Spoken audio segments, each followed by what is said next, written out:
Hello everyone and welcome to Clat Possible.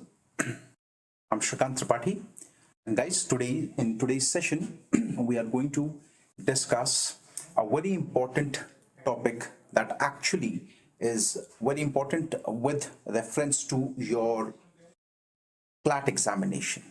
Now guys, in today's session I'm actually going to discuss about India becoming world's most populous country by beating China.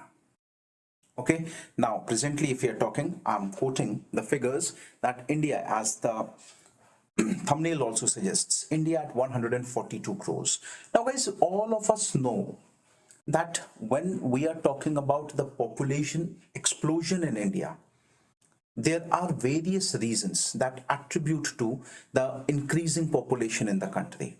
Now, we all know that there are a lot many disadvantages that we have to face as a nation with this increasing population. So in this particular session, we are actually going to talk about what are the various reasons why we are facing this population explosion. Secondly, what are the various plus points that we can make out of it. And also one very important thing, are we going to increase like that in future as well? Now this is the most important thing. Why? Because see guys, when we are talking about population, okay, you can increase population like anything, but what about the resources? What about the land? That is the most important thing that is actually required to be understood here. So guys, in this session we will be covering all those aspects. Thank you, Suryansh. Good evening beta. Okay, so guys, starting with this session. Okay, now India takes over China. Now this is the news, okay, that all of us saw on various social media sites, also in various news reports. Okay, now guys, in news, right, the potential implication of China's shrinking population and India's surging ahead have been a matter of deliberation in recent times. Now we all know that whenever the population is being asked, there is a general comparison between the population of both India and China, and as we know that we have surpassed China by becoming the most populous nation in the country, in the world, sorry. So this thing is quite clear here. Comparative demographics. Okay, now because we are talking about China and India's comparison, so these points are very important. So first of all guys, China's population witnessed an absolute decline to 1411.8 million in 2022 from 1412.6 million in the previous year. Now guys, see this thing, this is really very important. Why? Okay, I'll just show you.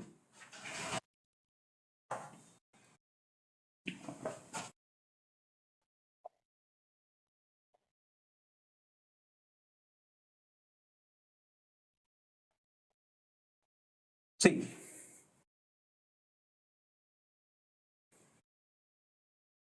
okay, so we are talking about a decline in the population. Okay, so in the year 2022, that means last year, okay, last year the population was 1411.8 million people. Okay, and this population actually was less than what the population was in 2021, which stood at 1412.6. Okay, now you can see, यहाँ पे आप एक चीज देख सकते हो कि क्या हो रहा है, पॉपुलेशन जो है वो घट रही है. 1412.6 मिलियन इन 2021 और 1411.8 million in 2022. That means population यहाँ पे क्या हो रहा है, पॉपुलेशन डिक्लाइन हो रहा है यहाँ पर. ठीक है, India's population now we has already surpassed China's. Okay, and moreover, you know what, the last census which we conducted was in the year 2011. Okay, and जैसा हम लोग जानते हैं कि एक सेंसस रिपोर्ट जो होती है वो 10 साल में एक बार आती है, तो अभी तक जो हमारे पास सेंसस हो जाना चाहिए था, दैट इज बाय 2021-22 जो सेंसस हो जाना चाहिए था, we haven't received an official census report as of now, but we all know that the population of India has now touched 142 crores. Okay, and yesterday it surpassed the population of China. Okay, now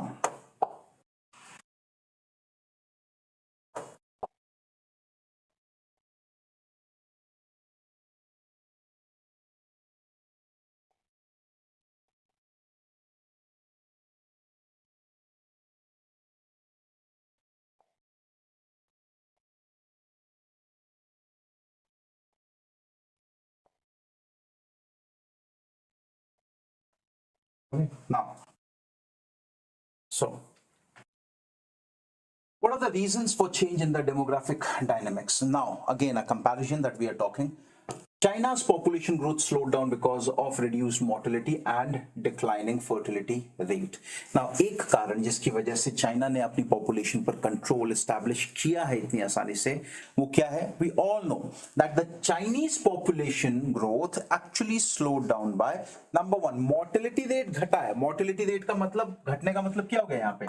जो यहाँ पर average life expectancy है, average life expectancy जो है वो improve हुई है. Obviously India के केस में भी हम सब लोग जानते हैं यार, आजादी के टाइम पे लगभग इंडिया का जो लाइफ एक्सपेक्टेंसी थी वो 40-41 साल हुआ करती थी बेटा. That means a person maximum जो एक्सपेक्ट किया जाता था वो किया जाता था 40-41 ईयर्स तक जिएगा. लेकिन आज की डेट में अगर हम लोग बात करते हैं तो we have already crossed a figure of 70 years. Improvement हुआ है. तो जो लोगों की मरने की जो संख्या होती थी पहले, it has been reduced down. ये तो पहला फैक्टर हो गया. दूसरा, declining fertility rates. Declining fertility rates, एक तो हम सब लोग जानते हैं चाइना ने एक पॉलिसी अडॉप्ट करी थी जिसका नाम था वन चाइल्ड पॉलिसी. कहीं ना कहीं उसने रिड्यूस किया. साथ ही साथ अब आप आज भी इंडिया में आप देखोगे, मेट्रोज में आप जाओगे, मेट्रोपॉलिटन सिटीज में, तो वहां पे लोगों का ओपिनियन बड़ा बदल गया है. Now people have started believing, पहले की तरह नहीं कि 4-4, 5-5, 6-6 बच्चे हैं. नाउ पीपल हैव सेड कि भैया 2 बच्चे, और कई सारी फैमिलीज तो ये प्रेफर कर रही है 1 kid is more than sufficient. तो फर्टिलिटी रेट्स जो है वो भी धीरे धीरे घट रहे हैं. प्रोमिनेंटली चाइना के केस में what things worked, number 1 was reduce mortality and number 2 जो डिक्लाइनिंग फर्टिलिटी रेट्स. ठीक है. Mortality falls with increased education level, public health and vaccination program, access to food and medical care, and provision of safe drinking water and sanitation facilities. Obviously बात है यार, mortality अगर गिरवानी है तो हम लोगों को किस चीज पे ध्यान देना पड़ेगा? सबसे पहले हम लोगों को educate करना पड़ेगा. ओके, बेसिक हेल्थ जो है उसके टुवर्ड्स काम करना पड़ेगा. साफ पीने का पानी, जिन जगहों पे लोग रह रहे हैं, प्रॉपर सैनिटेशन फैसिलिटी हो, सैनिटेशन एंड ड्रिंकिंग वाटर, ये सारी की सारी चीजें जो है वो मोर्टेलिटी को गिरने से देखती है. The crude death rate, the number of persons dying per year 1000 population was 23.2 for China and 22.2 for India in 1950. अब ये समझो, crude death rate. Now what is crude death rate? मतलब एक साल में पर हजार, एक साल में for every 1000 people how many people are actually dying. तो ये बहुत ही खराब था इन 1950. ओके, इंडिया और चाइना दोनों के केस में. चाइना के केस में इट वाज 23.2, इंडिया के केस में इट वाज 22.2. ओके, इंडिया का स्टिल बेटर था चाइना से इन 1950. Again it fell to single digits for China first in 1974 to 9.5, and for India in 1994 9.8, and further 7.3 to 7.4 for both in 2020. अब धीरे धीरे जैसे जैसे डेवलपमेंट करने लगे दोनों के दोनों नेशंस, वैसे वैसे क्या हुआ, वैसे वैसे ये जो CDR था, क्रूड डेथ रेट था, इसके ऊपर भी कंट्रोल पाना शुरू किया. इंडिया, मतलब अगर चाइना की बात करते हैं तो चाइना पहली बार सिंगल डिजिट में कब पहुंचा क्रूड डेथ रेट के केस में? That was in the year 1974 when they touched 9.5. वही इंडिया के केस में इंडिया रीच्ड इन 1994, कितना फिगर था? 9.8 का.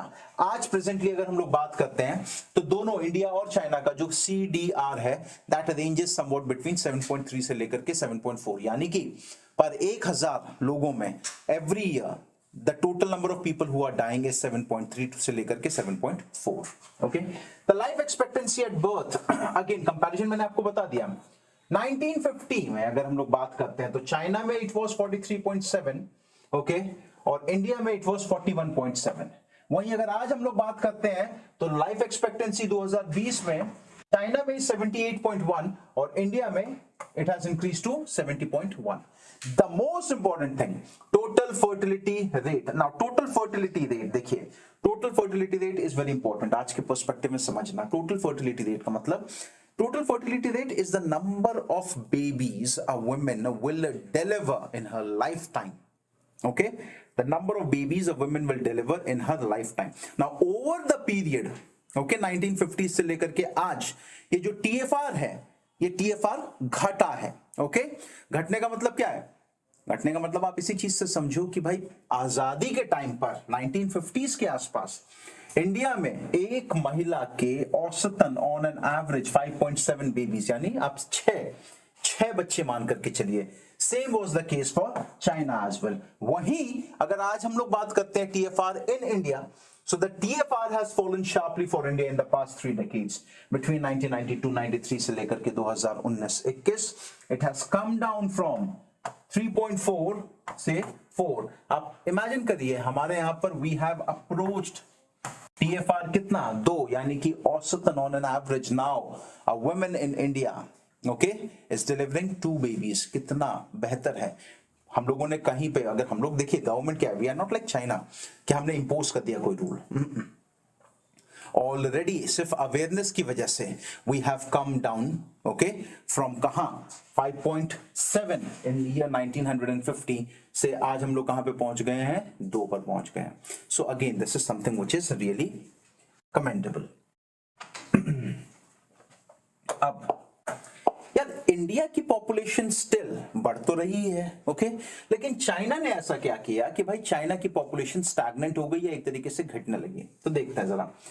Demographic crisis in China. The decline in its population that is of prime working age can break the cycle of sustained growth which the Chinese economy has witnessed over decades. Okay, अब आप एक चीज ये समझो, जो आबादी उनके यहाँ पे थी वर्किंग आबादी, मतलब एक टाइम पे जैसे आज हम लोग बोलते हैं ना, we say that today more than 65% population of India is below 30 years of age. लेकिन आप ये सोचो आज के 30 साल के बाद यही बंदा जो 30 साल का है, 30 साल के बाद कितने साल का हो जाएगा, 60 साल का। तो there will be a sudden decline in the population. क्यों? जो बंदा आज 10 साल का है, आज के 50 साल के बाद उसकी एज हो जाएगी 60 इयर्स। तो ये जो 60 साल का बंदा मतलब हो जाएगा, कहीं ना कहीं अब इसकी एवरेज लाइफ एक्सपेक्टेंसी के नजदीक पहुंच रही है। एंड धीरे धीरे ये जो पूरा का पूरा 65% का चंक है, एक पॉइंट ऑफ टाइम पे आकर के they will fail under the old age category. And तब इंडिया भी बोलेगा कि India is witnessing negative growth, क्योंकि because it has been said कि after 2050 the population of India will become stagnant, मतलब स्टैटिक हो जाएगी। And by 2100 India's population will be reduced down to 90 crores to 100। Okay, balance nature अपने आप करता है यार। Okay, nature balances everything. The percentage of dependence would increase, which will decrease the savings and investment level for obvious reasons. The state support for old age people would increase, thus impacting the state's investment in the growth area. अब ये चीज आप सोचो, जितने ज्यादा बूढ़े लोग, जितने ज्यादा बुजुर्ग लोग होंगे, स्टेट को उतना ज्यादा ध्यान रखना पड़ेगा। अब जब ध्यान रखने की बात आएगी तो कहीं ना कहीं ये सारी चीजें फ्री में तो होती नहीं है। तो स्टेट जो कि फोकस कर सकता था डेवलपमेंट के टुवर्ड्स उस पैसे से, अब वो क्या कर रहा है, now it is taking care of the old as people. ये बुराई नहीं है, बट यार कहीं ना कहीं लायबिलिटी तो है ना, और कोई भी चीज, कोई भी बंदा लायबिलिटी नहीं पसंद करता। Okay, finally India's opportunity. अगर हम लोग इंडिया के पर्सपेक्टिव में बात करते हैं तो ये जो बढ़ती हुई आबादी है, how exactly it can be a boost for India, थोड़ा सा समझते हैं। Demographic dividend.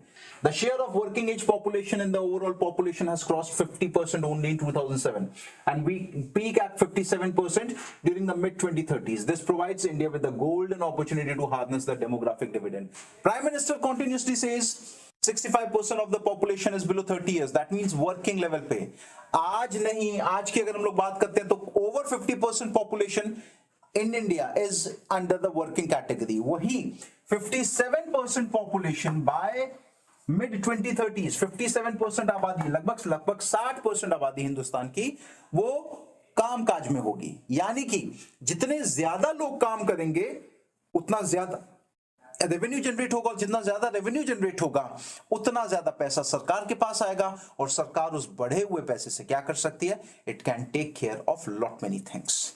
ठीक है, India would be attaining population stability without any coercion. It has happened at natural pace with benevolent nudging. मैंने आपको ऑलरेडी बताया। देखिए, पॉपुलेशन स्टेबिलिटी आज नहीं, आफ्टर 2050 इंडिया की जो पॉपुलेशन है वो क्या, वो स्टैग्नेंट होना शुरू होगी, स्टेबल होना शुरू होगी। ठीक है, तीसरा, listening of pressure on national resources and government exchequer. अब आप एक बात सोचो, जैसे जैसे आबादी घटेगी वैसे वैसे जो नेचुरल रिसोर्सेज के ऊपर जो बर्डन है वो भी तो घटना शुरू होगा, और जितने जैसे आबादी कम होगी वैसे वैसे जो सरकार है, सरकार को भी तो कई सारी चीजों पे जो खर्चा अभी हो रहा है वो कम करना पड़ेगा। एंड मोर ओवर सबसे इंपॉर्टेंट चीज यार, इंडिया की अपॉर्चुनिटी यार ये है कि इंडिया आने वाले टाइम में चाहे तो इस चीज को एज एन एग्जाम्पल प्रेजेंट कर सकता है। ठीक है, इंडिया की पॉपुलेशन आपकी कंट्रोल में है, डेमोग्राफिक डिविडेंड इतना ज्यादा है, और यही वो अप्रोप्रिएट टाइम है जब इंडिया अपने आप को डेवलपिंग से निकाल करके डेवलप्ड कंट्रीज की कैटेगरी में डाल सकता है। सी, चाइना का स्टेटस अब डेवलपिंग से डेवलप्ड होना बहुत मुश्किल है, क्योंकि उनके यहाँ पे जो काम करने वाली आबादी है वो बहुत रिड्यूस डाउन हो गई है, यंग लोग बहुत कम है। वही इंडिया के पास अभी वो अपॉर्चुनिटी आने वाली है जहां पे लगभग 60% पॉपुलेशन भारत की सिर्फ और सिर्फ रोजगार काम धंधों में लगी होगी। तो India has a more strong chance as compare to that of China कि India can qualify as a developed country. वैसे भी हम लोग जानते हैं अमृतकाल फेज में हमारे प्रधानमंत्री ने ये बोला है कि भैया we have to take India from developing to developed countries status. ठीक है, so guys this was with reference to the population explosion that we were talking about. कुछ अपने फायदे भी हैं, कुछ अपने नुकसान भी हैं। ठीक है, I have just tried to give you an idea about how exactly these things are happening, how exactly these things are working. Some important terms here that are required to be remembered by you are: what is crude death rate, number one; what is TFR, that is total fertility rate. Apart from that, you guys can also focus upon IMR, infant mortality rate, साथ ही साथ MMR, maternal mortality rate. साथ ही साथ इन सभी चीजों को लेकर के सरकार की अगर कोई इनिशिएटिव है, if any, so you can please check those issues as well, right? So guys, this is Shrikant Tripathi signing off from Clat Possible. Guys, kindly do share this video, subscribe to our channel, also subscribe to our Instagram handle as well, in order to get a daily update of the headlines of the day, the events that have taken place on a particular day, and a 5-question quiz which is definitely going to be extremely beneficial for you guys in both your CLAT as well as ALET examination. Okay guys, so see you in next class. Till then, bye bye, take care, do like, do share and subscribe to the channel. Thank you very much.